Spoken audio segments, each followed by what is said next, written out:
ಇನ್ನು ಮತದಾರರ ಪಟ್ಟಿಗೆ ಹೆಸರು ಸೇರ್ಪಡೆ ತಿದ್ದುಪಡಿಗೆ ಅವಕಾಶ ನೀಡಿದ ಚುನಾವಣೆ ಆಯೋಗ.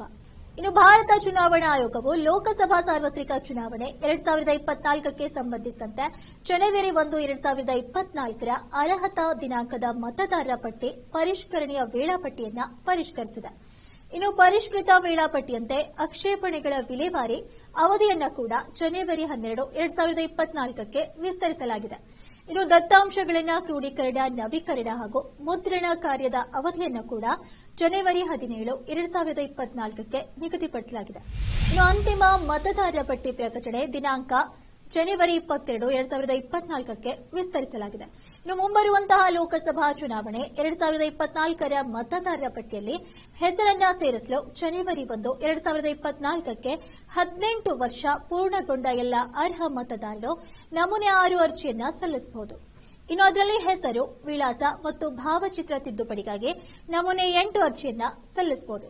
ಹಾಗೂ ಮತದಾರರ ಪಟ್ಟಿಯಿಂದ ಹೆಸರನ್ನ ತೆಗೆದುಹಾಕಲು ಮರಣ ಹೊಂದಿದ ಮನೆಯ ಸಂಬಂಧಿಕರು ನಮೂನೆ 7 ಅರ್ಜಿಯನ್ನ ಸಲ್ಲಿಸಬಹುದು. ಇನ್ನು ಆಯೋಗದ ಅಧಿಸೂಚನೆಯಲ್ಲಿ ನಿಗದಿಪಡಿಸಿದಂತೆ ಡಿಸೆಂಬರ್ 27, 2023ರಿಂದ ನಾಮಪತ್ರ ಸಲ್ಲಿಸುವ ಕೊನೆಯ ದಿನಾಂಕದವರೆಗೆ ಅರ್ಹ ಮತದಾರರು ನಮೂನೆ 6, 7 ಮತ್ತು 8ರಲ್ಲಿ ಅರ್ಜಿಯನ್ನ ಸಲ್ಲಿಸಬಹುದು. ಇನ್ನು ಸಾರ್ವಜನಿಕರು voter helpline application VH app ಅನ್ನು ಬಳಸಿ www.nvsp.in ಹಾಗೂ ಮುಖ್ಯ ಚುನಾವಣಾಧಿಕಾರಿಗಳ ವೆಬ್ಸೈಟ್ ಮೂಲಕ ವೋಟರ್ ಐಡಿ ನಮೂದಿಸಿ ತಮ್ಮ ಹೆಸರು ಮತದಾರರ ಪಟ್ಟಿಯಲ್ಲಿ ಇರುವ ಬಗ್ಗೆ ಖಾತ್ರಿಯನ್ನ ಪಡಿಸಿಕೊಳ್ಳಬಹುದಾಗಿದೆ.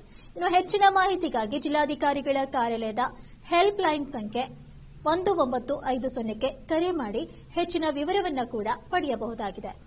ಇನ್ನು ಒಂದು ವೇಳೆ ತಮ್ಮ ಹೆಸರು ಮತದಾರರ ಪಟ್ಟಿಯಿಂದ ಬಿಟ್ಟು ಹೋಗಿದ್ದಲ್ಲಿ ಅರ್ಜಿ ನಮೂನೆ 6 ಭರ್ತಿ ಮಾಡಿ ಸಂಬಂಧಪಟ್ಟಂತಹ ವಿಧಾನಸಭಾ ಕ್ಷೇತ್ರ ವ್ಯಾಪ್ತಿಯಲ್ಲಿ ತಮ್ಮ ಹೆಸರನ್ನ ನೋಂದಾಯಿಸಿಕೊಳ್ಳಲು ಅವಕಾಶವಿರುತ್ತೆ.